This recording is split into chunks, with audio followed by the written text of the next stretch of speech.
మీరందరూ కూడా బహుశా మీరందరూ ఫస్ట్ ఇయర్ విద్యార్థులు కావడం వల్ల వారెవరో మీకు తెలియదు కాబట్టి ముందు వారిని పరిచయం చేసి నేను తర్వాత మిగతా విషయాలు మాట్లాడతాను. ఆ ఫస్ట్ కూర్చున్న మాస్టర్ ఏఎస్ఎన్డి ప్రసాద్ గారు మనందరం ముద్దుగా శివాజీ అని పిలుస్తాం. బయోటెక్నాలజీకి ఆయన హెడ్ ఆఫ్ ది డిపార్ట్మెంట్ పనిచేస్తూ ఉన్నారు. ఇటువంటి కార్యక్రమాలు అనేకమైన కార్యక్రమాలు ఆ డిపార్ట్మెంట్ ద్వారా మన కాలేజీలో జరుగుతూ ఉన్నాయి. వారికి ఈ సందర్భంగా ఈ కార్యక్రమాలు నిర్వహిస్తున్నందుకు కాలేజ్ తరఫున వారికి ధన్యవాదాలు తెలియజేస్తున్నాను. రెండవది డాక్టర్ డి శ్రీనివాస్ కామర్స్ లెక్చర్గా ఫ్యాకల్టీ పనిచేస్తూ ఉన్నారు. మన కాలేజీలో ఎన్ఎస్ఎస్ యూనిట్స్ 4 ఉన్నాయి. ఒక యూనిట్ కి ఆయన ప్రోగ్రామ్ ఆఫీసర్గా కూడా పనిచేస్తూ ఉన్నారు. ఆయన కూడా చాలా యాక్టివ్గా అనేక కార్యక్రమాలు చేస్తూ ఉంటారు. మన కాలేజీలో కల్చరల్ కమిటీ ఉంటుంది. కమిటీలో సభ్యులు కూడా ఆయన. ఈ విధంగా అనేక కమిటీస్ ఉంటే వాటిలో అనేక కార్యక్రమాలు చేస్తూ ఉంటారు. మన కాలేజీలో ఏ కార్యక్రమం జరిగినా సక్సెస్ఫుల్ జరగడానికి వీళ్ళందరూ ప్రధానమైన కారణం. So thank you. Ramesh Babu garu politics head of department లో పనిచేస్తూ ఉన్నారు. ఈయన మన కాలేజీలో కల్చరల్ యాక్టివిటీస్ సంబంధించిన యాక్టివిటీస్ అన్ని ఈయన చేతిలోనే జరుగుతాయి. ఈయన కల్చరల్ కోఆర్డినేటర్ గా ఉన్నారు. కాబట్టి అనేక రకమైన కల్చరల్ యాక్టివిటీస్ జరుగుతూ ఉంటాయి. ఈయన కమ్యూనికేషన్ పంపుతూ ఉంటారు, మీకు సర్క్యులర్ పంపుతూ ఉంటారు. ఏదైనా డిబేట్ ఉన్నా ఎలక్యూషన్ ఉన్నా పేర్లు ఇవ్వండి అన్నప్పుడు చాలా మంది స్టూడెంట్స్ ఎదురు రాదు. ఈయనే క్లాస్కి వెళ్ళి రండి రండి అని ప్రోత్సహిస్తే వచ్చినట్టు విద్యార్థులే మా కళ్ళెదురుగా కనబడుతూ ఉంటారు. కళ్ళెదురుగా కనబడుతుంది. వీళ్ళు ప్రోత్సహించడం ద్వారా స్టేజ్ దగ్గర వచ్చి ఈరోజు అలగలంగా మాట్లాడమే కాకుండా బయట కాలేజీలో పెట్టి కాంపిటీషన్ లో పాల్గొని ప్రైజెస్ విన్ చేస్తూ ఉంటారు. ప్రైజెస్ తక్కువ పెట్టండి, ఒక ఈవెంట్ లో పార్టిసిపేట్ చేయడం ద్వారా మన మీద మనకి కాన్ఫిడెన్స్ పెరుగుతుంది. తద్వారా అనేకమైన అచీవ్మెంట్స్ మన జీవితాల్లో మనం సాధించడానికి అవకాశం ఉంటుంది.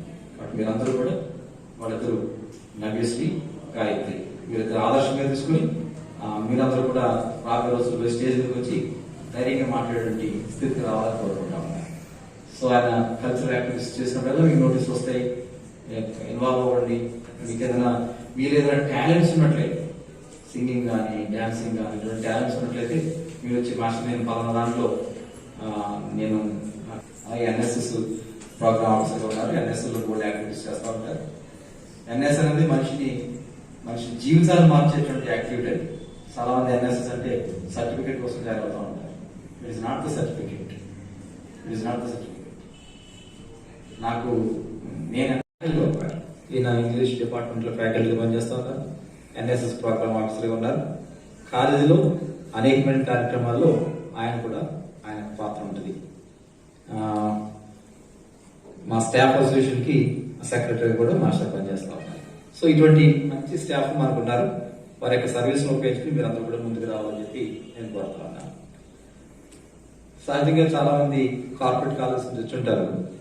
ఇటువంటి యాక్టివిటీ బహుశా మీ జీవితంలో మొదటిసారి ఉండొచ్చు. కార్పొరేట్ కాలేజ్ నుంచి వస్తున్న మీ జీవితంలో మొట్టమొదటి యాక్టివిటీ ఏంటి? వాళ్ళు సమయాన్ని అంతటి కూడా పట్టించి చదివించి రాయించడం కోసం తప్ప మీ జీవితానికి సంబంధించిన అంశాలు ఏమి బోధించే అవకాశం అక్కడ ఉండదు. అందుకని ఈరోజు కొత్త సిలబస్ చూసినట్లయితే లైఫ్ స్కిల్స్ అని చెప్పి ఒక 50 మార్క్స్ ది ఒక కోర్స్ పెట్టాడు. అంటే మీరు చదివిన కోర్ సబ్జెక్ట్స్ తెలుగు ఇంగ్లీష్ తో పాటు గ్రూప్ సబ్జెక్ట్స్ తో పాటు కేసులు కూడా చివరికి మరణానికి వెళ్ళిన పరిస్థితులు కనబడుతూ ఉన్నాయి. కొన్ని వస్తాయి, వాటి మనం ఏమీ చేయలేము.